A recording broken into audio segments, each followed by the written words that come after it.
Bom, galera, estamos na questão 10, né? Na questão 10 ainda é força resultante segundo a lei de Newton, só que agora as forças não têm nem sentidos contrários, nem a mesma direção. As forças são perpendiculares, elas fazem 90 graus uma com a outra, né? E aí a gente vai ver como é que resolve aqui a força resultante. Bom, é um exercício que fala que tem essas duas forças, uma de 60 newtons para cima, outra de 80 newtons para a direita, sobre um carregamento de blocos, né? E a massa disso daqui é 1000 quilos, tem 1 tonelada. Bom, como é que eu vou fazer a força resultante nesse caso, né? Que é a pergunta da letra A, que quer saber o valor e a direção da força resultante. Fala assim, desenhe a direção, tá? Então vamos aqui, ó. Fazer o bloquinho aqui menorzinho para não atrapalhar muito o raciocínio. Então, tá aqui o bloquinho. E aqui tá a força de 60 newtons para cima e 80 newtons para a direita. Bom, sempre quando as forças forem perpendiculares, assim, ó, a direção de movimento vai ser na diagonal do retângulo formado. Então, você vai completar o desenho fazendo um retângulo, né? E a força resultante vai ser, na diagonal aqui, ó. Ficou ruim, peraí. A força resultante vai ser na diagonal desse retângulo, certo? Mais ou menos aqui. Então, ó, a força resultante, FR, para você indicar o sentido dela para mim é só você fazer um desenho parecido com esse. A força resultante está na diagonal. Por quê? Porque se uma força puxa o bloco para a direita e outra puxa para cima, o bloco não vai nem para cima nem para a direita. Ele vai no meio do caminho aqui, né? Então ele vai vir para cá. Então a força resultante vai estar na diagonal do quadrilátero formado.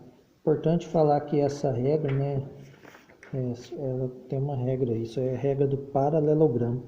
Quando você tem forças que não precisam ser perpendiculares, né? Você tem duas forças assim que não são do mesmo sentido, né? Então, por exemplo, essas duas aqui. Para onde que está a força resultante aqui? Você vai fazer um traçado paralelo, né? Vou chamar isso aqui de F1, isso aqui de F2. Você vai fazer um traçado paralelo ao F1, então, e do mesmo tamanho do F1. Então, esse traçado aqui, ó, é do mesmo tamanho, certo? Um pouquinho maior aqui. Esse traçado aqui é do mesmo tamanho e ele é paralelo, ele é lado a lado aqui, ó, paralelo. Aí você vai fazer um traçado também paralelo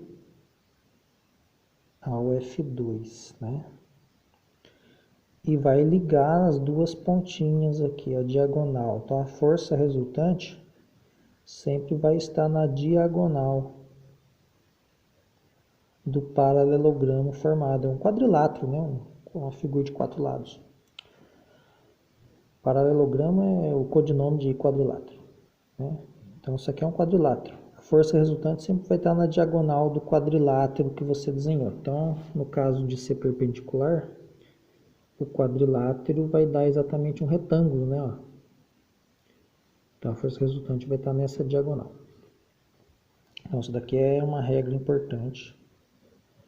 Regra do paralelogramo. Que você vai usar bastante para achar o sentido e direção da força resultante. E para achar o valor dela, né? Aí é mais fácil fazer quando o ângulo é 90 graus. Se o ângulo não for 90 graus, dá um pouco mais de trabalho e a gente não vai estudar isso agora. Quando o ângulo é 90 graus, né? Como esse tamanho aqui é do mesmo tamanho que o outro, esse tamanho também é 60, né? Porque esse valor da força é 60 e aqui é 80. E qual que vai ser o tamanho da força resultante? Então aí eu tenho um triângulo, ó. eu quero saber a força resultante, que seria a hipotenusa do triângulo. Aí eu tenho o valor desse lado aqui, que é 60, e eu tenho o valor do lado de baixo aqui, que é 80, é o valor dessa força. E aqui é 90 graus, ó, 90 graus aqui. Ou seja, isso aqui é um triângulo retângulo. Para saber o valor do FR, que é a hipotenusa, né? Você pode usar o teorema de Pitágoras, que fala o seguinte: o quadrado da hipotenusa, né? O quadrado do FR é a soma dos quadrados catetos, ou seja, 60 ao quadrado mais 80 ao quadrado. O que é 60 ao quadrado? É 60 vezes 60, né? Quanto que dá 60 vezes 60?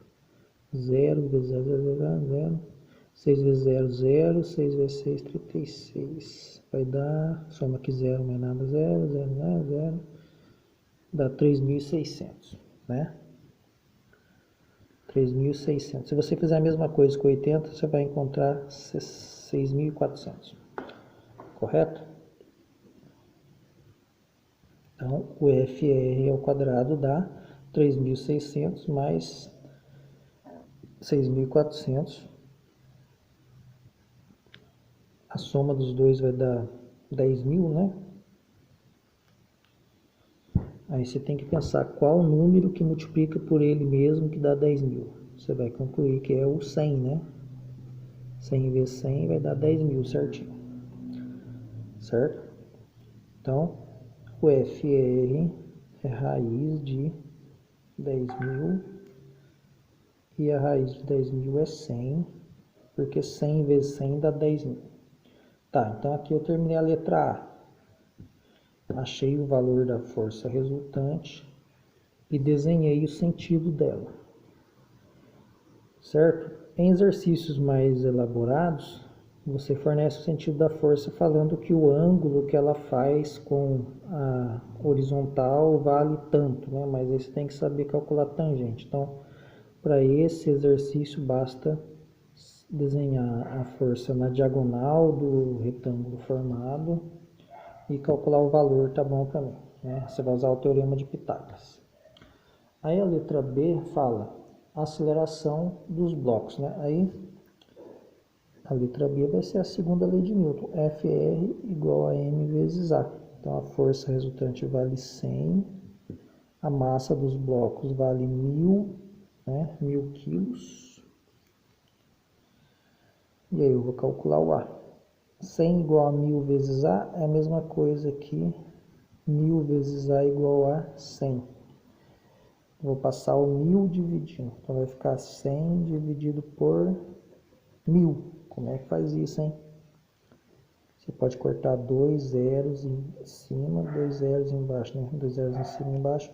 Vai ficar 1 dividido por 10. 1 dividido por 10, como é que faz isso, hein? Não dá para dividir, coloca um 0, e adiciona um 0 aqui. 10 dividido por 10 é 1. Né? Então dá 0,1 metro por segundo ao quadrado. Então achei a aceleração, 0,1 metro por segundo ao quadrado, e achei a força. E desenhei o seu sentido. Então o exercício é isso. Sempre quando for forças perpendiculares, você vai desenhar a força resultante na diagonal do retângulo formado e o valor dela você vai calcular por teorema de Pitágoras, tá bom? Até o próximo vídeo.